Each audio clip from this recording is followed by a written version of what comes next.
Hi guys, welcome to super Subbu season 1 series review. Series మొత్తానికి 7 ఎపిసోడ్లు ఉంటాయి భయ్య. అవి కూడా ఎక్కువే అనిపించింది ఈ సిరీస్. ఇంకా స్టోరీ విషయానికి వస్తే, హైదరాబాద్ లో ల్యాబ్ అసిస్టెంట్ గా పనిచేస్తున్న సుబ్రహ్మణ్యం చిలుకూరి ఆ జాబ్ ని ఎలాగైనా పర్మనెంట్ చేసుకోవాలని మాకీపూర్ అనే విలేజ్ కి సెక్స్ ఎడ్యుకేషన్ టీచర్ గా వెళ్తాడు మనోడు. అక్కడికి వెళ్ళిన తర్వాత వాళ్ళని టీచ్ చేయడానికి ఎలాంటి ఇబ్బందులు ఎదుర్కొన్నాడు అనేది స్టోరీ అంతా. సీజన్ లో చాలా వరకు అక్కర్లేని సీన్స్ అండ్ ఒక క్యారెక్టర్ ని సమంగా ఎండ్ చేయకపోవడం మనం గమనించవచ్చు. ఒక పక్క బాగానే ఉంది అని అనిపిస్తుంది, ల్యాగ్ సీన్స్ మాత్రం చాలా ఇబ్బంది పెడుతూ ఉంటాయి. ఇంకా క్యారెక్టర్స్ విషయానికి వస్తే, ఎవరికి ఇచ్చిన క్యారెక్టర్లో వాళ్ళు బాగానే చేశారు, కానీ కొన్ని క్యారెక్టర్లు మాత్రం అసలు అవసరం లేదు. అందులో మెయిన్ గా చెప్పుకోవాల్సింది ఎవరి గురించి అంటే, దివ్య పిల్లయ్య గారి క్యారెక్టర్. ఈ క్యారెక్టర్ అసలు ఆవిడ ఎందుకు ఒప్పుకున్నారో నాకైతే అర్థం అవ్వలేదు. సీజన్ లెంత్ పెంచడానికి ఈ క్యారెక్టర్ ని ఇరికించినట్టు అనిపించింది నాకైతే. ఆఖరికి హీరోయిన్ గా చేసిన మిథిలా పాల్కర్ కి కూడా అవసరం లేని సీన్స్ ఇచ్చారు. ఇలా చెప్పుకుంటూ పోతే నెగిటివ్ పాయింట్స్ చాలా ఉన్నాయి ఈ సిరీస్ లో.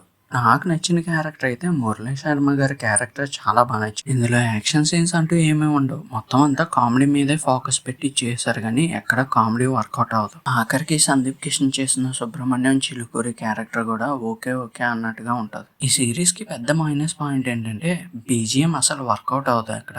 అంతేకాకుండా పాటలు బాగోవు. సినిమాటోగ్రఫీ కోసం అయితే చెప్పక్కర్లేదు, అసలు ఎక్కడ వర్కౌట్ అవ్వలేదు. ప్రతి దగ్గర సీనరీస్ పెట్టి చేస్తున్నట్టు స్పష్టంగా కనిపిస్తుంది మనకి ఈ సిరీస్ లో. అండ్ ఇప్పటిదాకా ఎవరైనా ఈ సిరీస్ చూడకపోతే నెట్ఫ్లిక్స్ ఉంది అనుకుంటేనే చూడండి, లేకపోతే అవసరం లేదు. ఓకే గైస్, ఇది ఇవాళ వీడియో. ఈ వీడియో మీకు ఎలా అనిపించిందో కామెంట్ చేయండి, నచ్చితే లైక్ చేయండి, షేర్ చేయండి, సబ్స్క్రైబ్ చేసుకోండి.